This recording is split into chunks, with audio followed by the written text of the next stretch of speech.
What does this single trading session, the first of the year, how does it set the tone for the rest of the year? Market mavens at LPL Financial seem to think so. In fact, they estimate an average annual return of about 14% for the S&P if we close higher today. All right, we're there. The S&P's up 18 points right now. But if we close lower, we'll see a loss of, well, I'll call it flat, down 0.6%. So as you look forward to a new year with us, with Fox Business, we dug up some more stats that might catch your eye and maybe influence your investing decisions in 2018. So Dow up 25%, right, last year. You think the U.S. stock market did well? Check out these three countries that might just knock your socks off.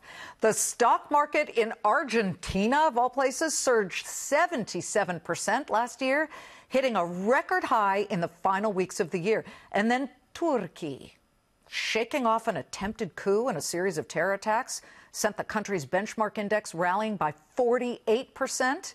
And then the Nigerian stock market also did very well, jumping 42% in 2017. To the floor show in good old New York City. John Corpina, to you first. Can the U.S. stock market outdo itself this year compared to last year, which was just a beautiful year for the bulls? You know, that's really asking for a lot. The bar is set pretty high coming into 2018. I think overall sentiment is that this market is going to continue to move higher.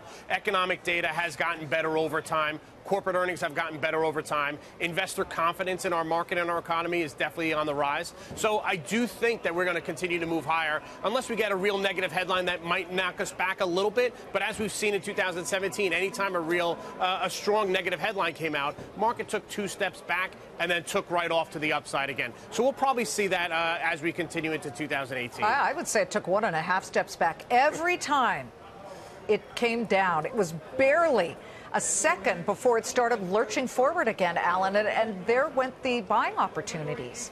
Do you suspect that there might be an entry point at some point, at least in January or February, where the market takes a hit of about 5-7% so that people can start getting in? That's expecting a lot. And if and when that does happen, how will people react? A lot of people will be too afraid to jump in with that better buying point. But what I like here is it's been 2 full weeks since all-time highs. So we've taken a bit of a break. You're seeing a snap back today. But looking forward for 2018, to get over 20% and better what we did in the S&P last year, we need 2 things to happen. Number one, you're going to get about a 10% boost just based upon the current valuations and the profit growth estimates. So that's going to give us about 10% right there.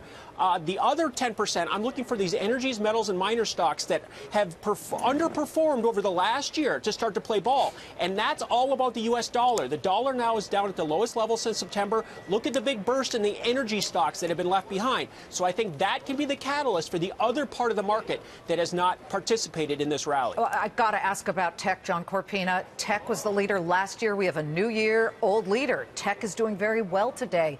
Is there more room with the valuations already, some would say, pretty stretched? I think so, and I think it's the retail investor that's really pushing those FANG names up higher and higher. Those household names that people are familiar with and comfortable with, they continually want to own because they feel comfortable. They know the products, right? You have an Apple, you have an iPhone, and you understand the product and the way it works. You want to invest in that stock. Same thing with Netflix, Google. So these companies clearly have not more than the institutional investor behind it, but the retail push really moves it up. Yeah, and they innovate, they renovate, it's not necessarily a revolution for many of them, but an evolution, so they're constantly on the move. John, Alan, Happy New Year. It's the first opportunity I've had to get to say that to you. Thank you. Yeah.